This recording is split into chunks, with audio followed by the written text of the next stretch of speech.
Hey everybody, it's Meg from Books Off the Beaten Path. Hello! I know you guys I've been missing you guys, and I got a wonderful comment today that I know at least one person has been missing me. Where have I been, you ask? Well, I have been dealing with illness upon illness upon illness. So my mother, we had that big broken ankle thing, which lasted forever. And then she got sick with the flu, even though she'd been vaccinated, but don't start on me about vaccinations. They're very important and you should have them. And then she developed a secondary infection, which they thought was pneumonia, but they're treating it like pneumonia, even though it doesn't look like pneumonia. In the meantime, I have been working from home, ill myself. I have been just kind of feeling really terrible with a headache and a sore throat. But today I feel good. I feel good today. So we are going to review my latest read, and there will be spoilers abounding, but I loved this book, and we're going to talk about why I loved it. And I am going to give you some spoilers, and I'm going to giggle so much. So get ready for some giggling. Oh, what do we have today? We have some, can you guess what it is? I bet you can't. It is club soda. I have some club soda today.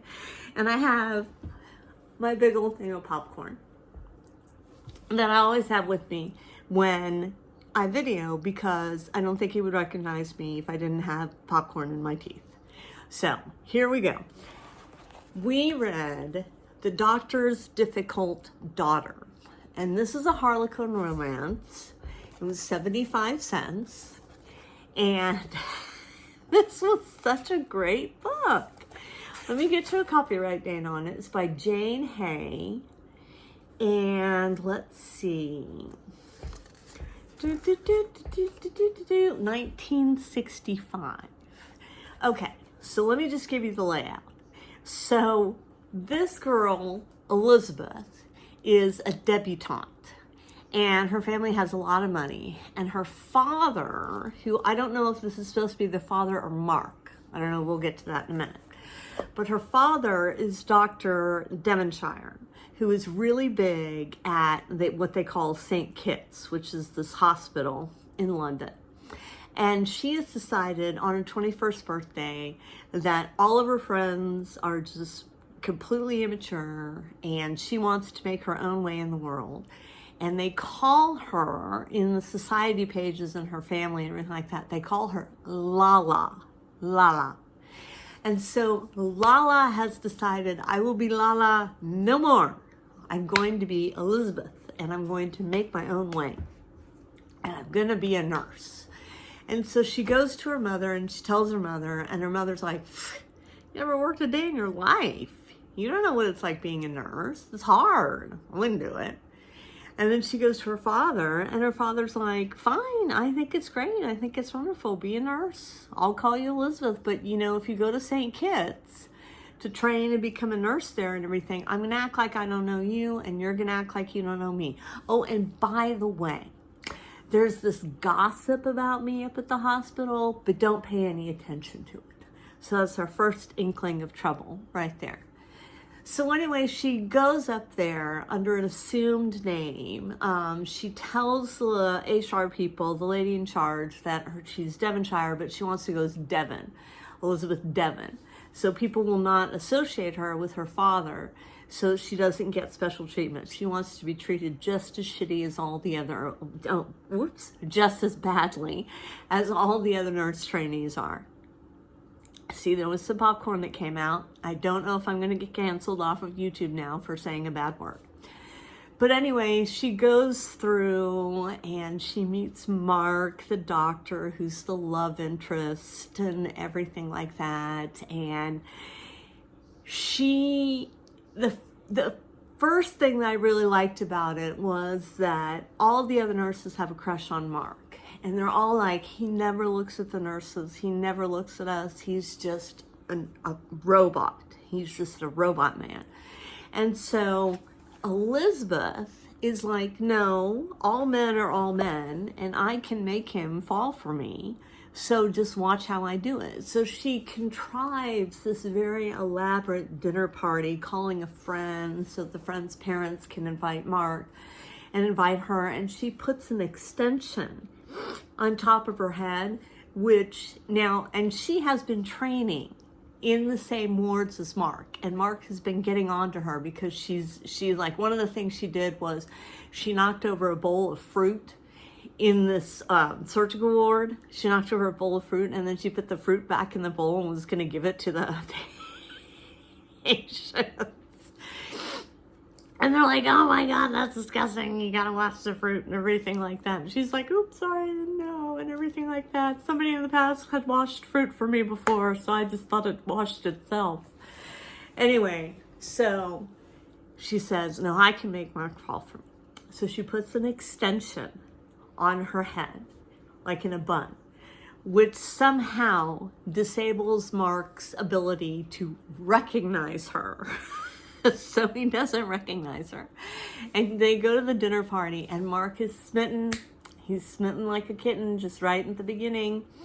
And he's all over her, and he's like, Elizabeth, I want to see you again. I think you're fantastic. What are you doing? She's like, oh, yeah, I don't want to talk about it. I want to talk about what I do and everything like that, but I don't think we should see each other again. No, I don't think that'd be a good idea. So he goes back to work. They go back to work. And remember, she had that extension on the top of her head, so he couldn't recognize her. Goes back to work, sees him. He still doesn't recognize her.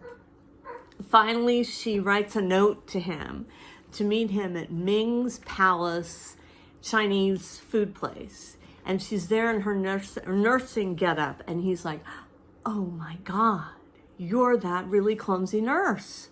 And she's like, yes, I'm sorry, I am, but I was just trying to prove a point that all men are, can fall in love with all women and everything like that. And he's furious. As well he should be.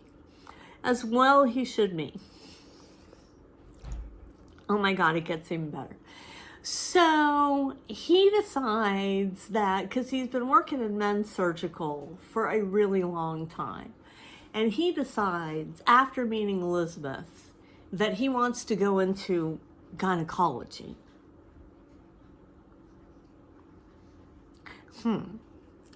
After meeting Elizabeth, he decides he wants to go into gynecology.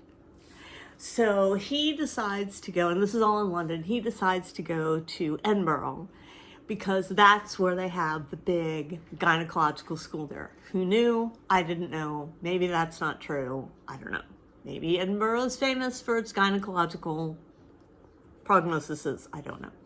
But he goes to Edinburgh, and they write back and forth, and the romance really cools. It really cools down. It doesn't survive that long distance. In the meantime, the other nurses on the ward have figured out who she is, and they're not liking that because they think she's getting special privileges because of her father. But she's clearly not. You can read, as you read through, she's getting treated just as shabbily as the other nurses are. But remember what the father said about the gossip, and don't listen to the gossip? So let me tell you what the gossip is. The gossip is that he's having an affair with one of the head matrons. And Elizabeth basically sees it. Like, they're always together, and they're always laughing and joking, and they're always, they've got their heads bent over together and whispering and everything like that. And Elizabeth is like, oh my God, is he cheating on my mom? And so then she goes to her mom, and they sleep in separate bedrooms, her mom and her dad. And she goes to her mom. Now, remember, this is 1965, so we're just starting that sexual revolution. So she goes to her mom, and she just flat out asks her mom, how often does Dad visit you? And her mom was like, well, that's an inappropriate question to ask of me, but your father visits me fine. You don't need to worry about that. And he can visit me anytime he wants to, and you don't need to worry about that. And she's like, but has he visited you lately?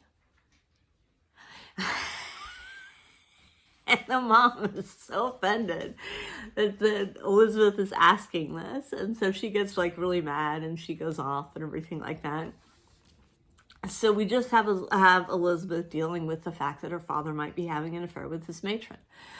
Okay, so all the regular stuff that goes on. The nurses are always taking smoke breaks. They're all smoking in the hospital. It's 1965, but here's the best part. So, and I know you're thinking, what could it possibly be? So the romance with Mark is cooled, and she has decided that she wants to be state certified. She wants to take a test to be state certified. So that's all going on. It's a really particularly busy day at the hospital. And so she has to go up to the pathology lab in order to get some blood samples to bring back down to women's surgical ward where she's working at the moment. So she goes up to the path lab and she's tired and she's exhausted and everything like that. She comes out with the samples and she sees the freight elevator and sees the freight elevator open. And she's like, I wonder if I should use the freight elevator. Now, the freight elevator is off limits to the nurses because the sisters who run St. Kitts, they think that it is important for a nurse to run her legs off up and down the stairs and everything like that and never use an elevator. They think using an elevator is weak, so it's like using an elevator is off limits to them. But she sees this freight elevator and she's like, I wonder if I could just get on the freight elevator and just slip down a couple of floors and then I would be there so much faster and I'm so tired. So she gets on the freight elevator, but she doesn't see the sign that says out of order. So the door's shut. She pushes the button and she pushes the button and she pushes the button. And then all of a sudden, whammo, the elevator comes crashing down. She is shot up to the ceiling of the elevator and is like hanging on like a crab as it hurtles downwards. I don't know how many floors until it finally crashes in a heap at the basement. And it's all like broken in on her and everything like that. And she's totally out of it. I mean, she's in a coma. She has to go to the orthopedic ward. She gets all plastered up and everything like that. And they think she'll never walk again because it was a crack in her vertebrae. And she's, like I said, she's all plastered up and everything. So she hasn't told Mark because she doesn't want Mark to think she's asking for sympathy. She doesn't want that. Hold on a sec. So finally, two things happen. One thing that happens is the matron who was supposedly having an affair with the dad comes by and says, listen, we're not having an affair. We're just really good friends. We've known each other for a long time and we just like to be around each other. And of course, I don't believe that for a second. And Elizabeth, but Elizabeth believes it. And she's like, oh, okay, well, I guess I was wrong about that. But I don't think you are, Elizabeth. I think they are still messing around. But anyway, so she writes Mark, and Mark comes from Edinburgh. And he's like, I didn't know. Oh my God, you should have told me. I transferred back to St. Kitts so I can be here while you go through rehab, because she's already been in the orthopedic section plastered up for 8.5 weeks before she writes to him. And she's like, well, I have to go to rehab to learn how to walk again, but I don't know if I can walk again because I think my vertebrae is split and everything like that. And he's like, no, we've checked your vertebrae. It's fine. It's just bruised. You will walk again. And he said, this is my favorite part. I wonder if I can find it in here. Okay. So he says, and didn't you want to get state certified? Didn't you tell me you wanted to get state certified? And she was like, well, yes, Mark, but that's not my top priority right now.